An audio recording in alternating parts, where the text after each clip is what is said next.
Bien, hola a todos y bienvenidos a esta primera sesión que vamos a dar online en torno a la filosofía de Marx. Como os dije en la plataforma, el primer apartado que vamos a analizar de Marx es el de materialismo histórico y comunismo, que aparece en segundo lugar en los apuntes, pero que vamos a estudiar en primer lugar porque considero que es más sencillo a la hora de explicar esta parte para entender sobre todo la segunda y el comentario de texto. Lo que vamos a necesitar para esta sesión es fundamentalmente los apuntes y, en segundo lugar, el esquema que os he subido a la plataforma en el punto correspondiente a el materialismo histórico. Si no lo tenéis, dais a pausa al vídeo, lo descargáis en un momento y continuáis una vez lo tengáis, porque es necesario para seguir la exposición, ¿de acuerdo? Bien, empezamos contextualizando el pensamiento de Marx. Marx es un pensador del siglo XIX, nace en 1818, muere en 1883, y para que su pensamiento tenga sentido hay que ubicarlo desde el contexto histórico del salto de la primera a la segunda revolución industrial, sobre todo en ese fenómeno que ha dado en llamarse históricamente la cuestión social. Que viene a ser pues las condiciones en las que vivían los trabajadores y proletarios del sistema de producción en el que consistía o que era predominante en la revolución industrial. A poco que hayáis estudiado la cuestión, sabréis que las condiciones sociales de la inmensa mayoría de la población de la revolución industrial eran condiciones paupérrimas, con unas condiciones laborales terribles, con turnos de trabajo de 12 horas, en condiciones insalubres y de una peligrosidad enorme, sin ningún tipo de cobertura sanitaria, sin ningún tipo de seguro, sin ningún tipo de jubilación, ni nada de lo que pudiéramos llamar como derecho social. En este sentido, hombres, mujeres y niños trabajaban por igual, con salarios paupérrimos, siendo todavía más paupérrimos los de las mujeres y las de los niños, y en este sentido es en el que hay que ubicar la filosofía de Marx como un intento de cambiar esa situación. Marx concebiría en este sentido la filosofía como un proyecto de ir más allá de la especulación para tratar de impulsar un cambio real en las condiciones de vida de la sociedad.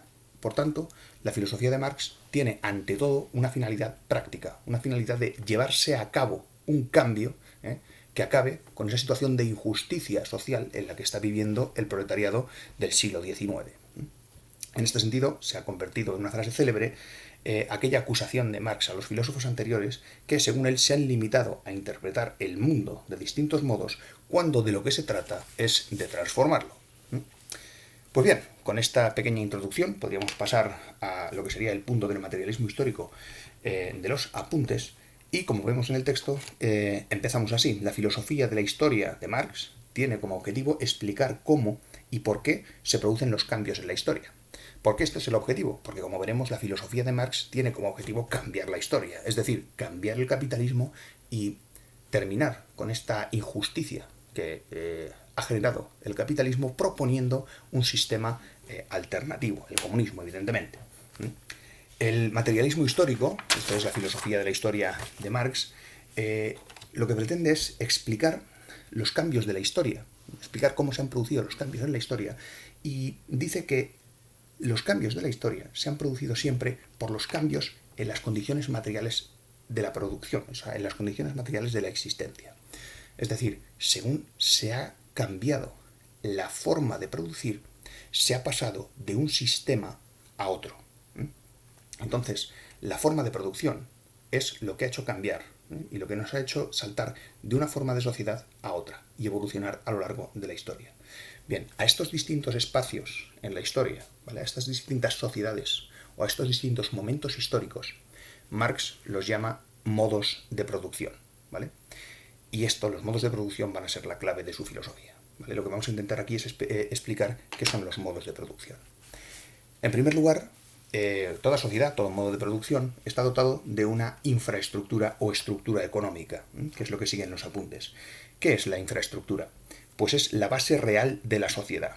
Ojo, para Marx, la base real de la sociedad no es ni la política, ni la religión, ni la filosofía, ni la cultura. No, la cuestión, la clave definitoria de una sociedad es su economía, ¿vale? Porque todo lo demás está al servicio de la economía. Los hombres, según el texto, comienzan a diferenciarse de los animales desde el momento en que empiezan a producir sus propios medios de subsistencia. El hombre, para obtener medios de subsistencia, debe trabajar, siendo el trabajo la causa principal de la producción. Pero el trabajo humano ha sido siempre colectivo y social, factor que crea una serie de relaciones entre todos los agentes humanos de la producción. Y para producir, los hombres, por tanto, contraen determinados vínculos y relaciones sociales, y sólo a través de ellos es como se relacionan con la naturaleza y cómo se efectúa la producción. Es decir, todo trabajo obedece a una organización social que tiene unas relaciones, o que establece unas relaciones sociales entre los distintos miembros de la sociedad. ¿Vale? Sobre la estructura económica voy a hacer la lectura general y luego vamos a pasar a repasarlo en el esquema para ver si todo ha quedado claro. La estructura económica, desde el punto de vista de Marx, está constituida por dos elementos fundamentales. En primer lugar, las fuerzas productivas y, en segundo lugar, las relaciones de producción. Las fuerzas productivas constituirían, en primer lugar, las fuerzas de trabajo, que serían la energía humana empleada en el proceso de producción, es decir, el currante que va a trabajar, el que pone su esfuerzo para trabajar, y, en segundo lugar, los medios de producción, que serían los medios de trabajo, es decir, los utensilios necesarios para el trabajo, las herramientas, las máquinas, etc., las fábricas, todos los instrumentos que el hombre precisa para poder desarrollar su fuerza de trabajo y producir los bienes materiales que tiene que producir. ¿De acuerdo? Por lo que se refiere a las relaciones de producción, el segundo elemento, estas son las relaciones que se establecen, como decíamos, entre los hombres de acuerdo con su situación respecto a las fuerzas de producción. Y podemos clasificar a los hombres en dos grupos, ¿vale?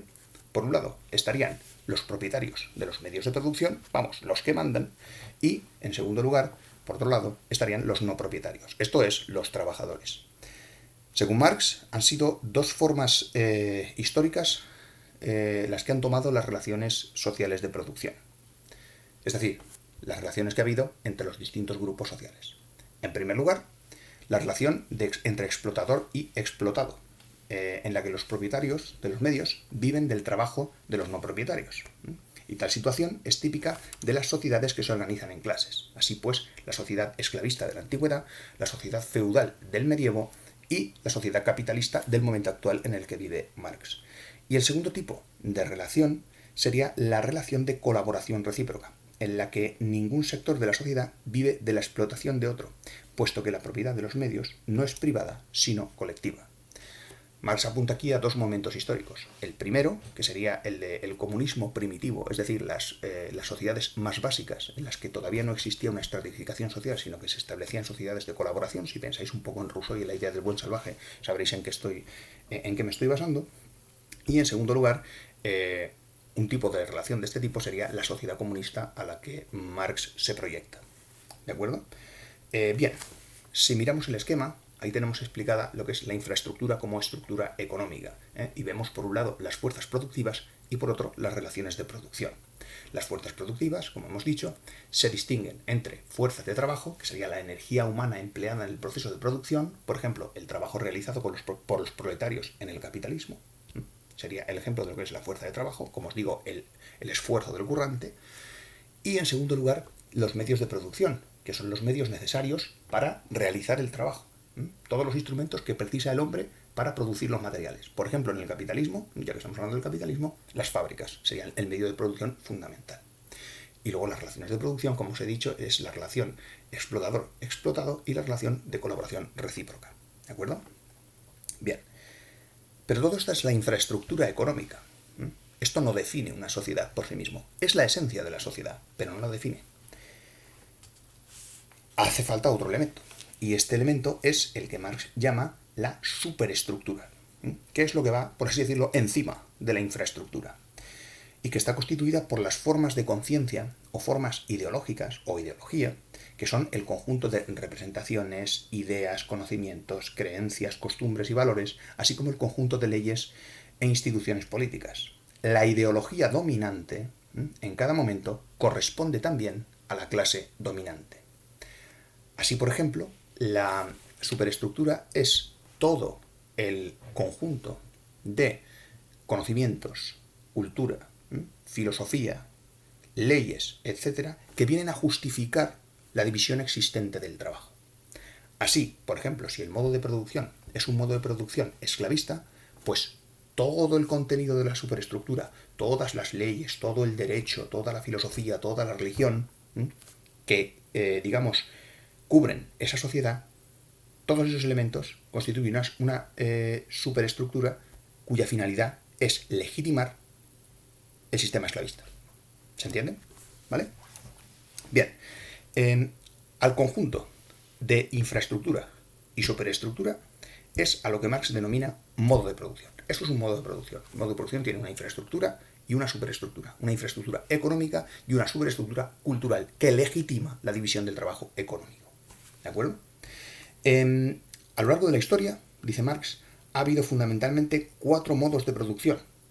Y según Marx, habrá un quinto, el socialista o comunista. Y en este sentido, bajaríamos a la siguiente parte del esquema. ¿De acuerdo? ¿Cuáles serían los modos de producción? Y os lo explico directamente en el esquema. Los modos de producción, como hemos dicho, se dividen en infraestructura y superestructura y tienen, dirá Marx, una clase dominante y una clase dominada. Una clase dominante que es la de los propietarios de los medios de producción y una clase dominada que es la de los no propietarios.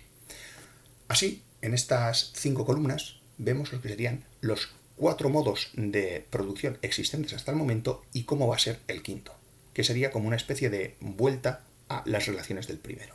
El primero, según Marx, sería el comunismo primitivo, ¿vale?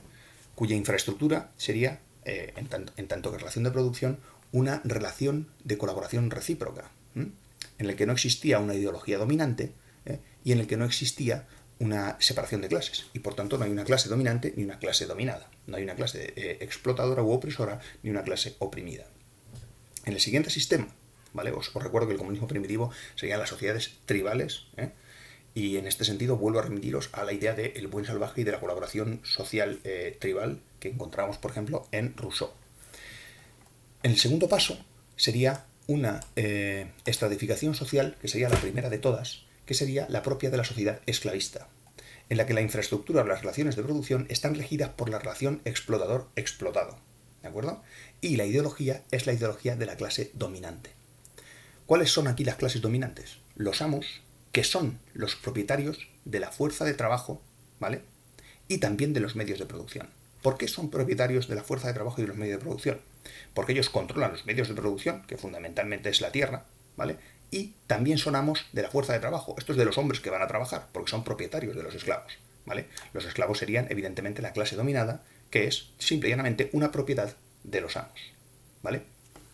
Más adelante se daría el sistema, o el modo, mejor dicho, de producción feudal, modo que también se rige por la relación de explotador y explotado, y en el que la ideología es la ideología de la clase dominante, ¿de acuerdo? Las clases en las que se distingue el modo de producción feudal sería la clase dominante, la de los señores, que son propietarios del medio de producción, más importante, que es la tierra, y que tendrían una propiedad parcial, es decir, un derecho parcial sobre los trabajadores, ¿vale? El siervo sería la parte o la clase dominada, es decir, una persona que es una propiedad, al menos parcial, de los señores. Y en el sistema capitalista seguiría reproduciéndose la misma relación entre explotador y explotado. Es decir, habría una ideología de la clase dominante como superestructura, ¿vale? Y en este caso las clases serían la burguesía, por un lado, que es propietaria de los medios de producción, es decir, de las fábricas, y el proletariado, que teóricamente es libre, pero que solo es poseedor de su fuerza de trabajo, lo cual pues le limita o le condena a una situación de supeditación a la burguesía. Bien, aquí hay que destacar que la superestructura, este elemento que aquí se repite como la ideología de la clase dominante, tiene una característica en función del sistema que defienda. Así, por ejemplo, en el sistema esclavista, toda la filosofía, toda la religión y todas las leyes del mundo antiguo eran pro esclavitud, evidentemente. Nosotros lo hemos visto en figuras como Aristóteles, que legitima en ciertos aspectos la esclavitud en su obra. La obra de la Ilíada y la Odisea de Homero, que eran los referentes religiosos de la época, reproducen sistemas esclavistas y evidentemente la esclavitud tenía su reglamentación en las leyes del sistema esclavista, por poner un ejemplo al griego, ¿vale? El sistema feudal también está basado en la ideología de la clase dominante. Las clases dominantes en el sistema feudal, vosotros recordaréis que son fundamentalmente la nobleza y el clero frente al campesinado, que es la clase servil, o sea, el siervo, que es el productor, y a costa del cual las otras dos clases viven. Ese sistema estaba fundamentado desde la teología, en lo que se llama la teoría de los tres órdenes, según la cual la distribución ideal del mundo, que era la que Dios quería, era dividir el mundo entre los productores, que eran los que tenían que trabajar para dar de comer a las otras dos clases dominantes, los señores feudales y los nobles, que eran los encargados de defender la patria, y el clero, que era el encargado de rezar para que todo aquello funcionara bien. Como os dije, esto tenía claras reminiscencias del sistema platónico de los guardianes, auxiliares y productores. Y en el capitalismo la ideología dominante es la misma, es decir, es la de la clase dominante. Es la burguesía la que ha establecido unas leyes que a ellos les blindan sus derechos de propiedad frente a el proletariado, que solo posee su fuerza de trabajo, ¿vale? El quinto momento, que es un momento que no ha llegado todavía, el quinto modo de producción será el modo de producción comunista, según el cual se volverá, por lo menos en su estructura de clase, a la sociedad del comunismo primitivo, aunque no evidentemente en el desarrollo, tecnológico de los medios de producción, ¿vale? En este sentido, se volvería a una relación de colaboración recíproca, donde no existiría una ideología de la clase dominante y donde nos encontraríamos de nuevo en una sociedad sin clases, ¿de acuerdo? Estos serían los 5 puntos que aparecen en los apuntes. Claro, aquí la pregunta que se hace Marx, y esta es la última parte que vamos a analizar, es cómo se produce el cambio de un modo de producción a otro. Y aquí es donde entra el concepto fundamental de Marx, que aquí pone conflicto, pero vosotros deberíais especificarlo más, que es el de la lucha de clases. A lo largo de la historia, siempre ha existido, siempre que ha habido una sociedad de clases, siempre ha existido una lucha de clases porque ha habido una oposición entre los intereses de la clase dominante, cuyo interés principal es mantener el status quo y mantener las condiciones de explotación de la clase dominada, y los intereses de la clase dominada, cuyo principal interés es, evidentemente, emanciparse de esa situación. ¿De acuerdo? En este sentido, hay siempre un conflicto entre estas dos clases en todos los estadios de la historia, y ese conflicto estalla debido al desarrollo normal de las fuerzas productivas, las cuales ya no encuentran un marco adecuado, sino únicamente trabas en las relaciones de producción. Es decir, hay un determinado momento en el que la clase dominada, la clase de los oprimidos, toma una cosa fundamental que Marx denomina conciencia de clase. Es decir, se dan cuenta de que ellos son los oprimidos del sistema y hacen algo por cambiar el sistema. ¿De acuerdo? De este modo, dice Marx, se entra en una fase de revolución social que transforma la infraestructura y la superestructura ideológica. ¿De acuerdo? Se comprende, por tanto, que Marx pensara que el desarrollo del sistema capitalista conduciría inevitablemente a una superación de la sociedad burguesa y de la propiedad privada. Es decir, la idea de Marx es que el capitalismo, debido a las condiciones de su propio desarrollo y debido a que tendía por su propio desarrollo a explotar cada vez más a los proletarios, generaría una suerte de revolución social que acabaría con él mismo y acabaría implantando una sociedad comunista. ¿De acuerdo? En conclusión, la historia es conducida no únicamente, pero sí principalmente, por el desarrollo de las fuerzas de producción, la principal de las cuales es el trabajo humano. En definitiva, el hombre es el actor principal de la historia, no frente a otros autores como Hegel, que habían dicho que el que guiaba la historia no era el ser humano como tal, sino el espíritu, esto es Dios, por así decirlo. Pero esa historia solo puede avanzar al precio de contradicciones y luchas. Es decir, la historia avanza por medio de la lucha de clases, la lucha continua. ¿De acuerdo? Y en esa lucha, las formas de conciencia, esto es la conciencia de clase, tiene un papel importante. No el más importante, pero sí un papel importante. En este sentido, lo que tiene que hacer el proletariado es tomar conciencia de que es la parte oprimida del sistema e iniciar una suerte de revolución social en la cual sea capaz de modo violento, y este es el problema que vemos en el marxismo, cambiar el sistema capitalista e imponer una sociedad comunista. Bien, con esto terminaríamos la primera cuestión y dejamos abierto el hilo para cualquier duda que queráis poner en la plataforma. ¿De acuerdo? Gracias.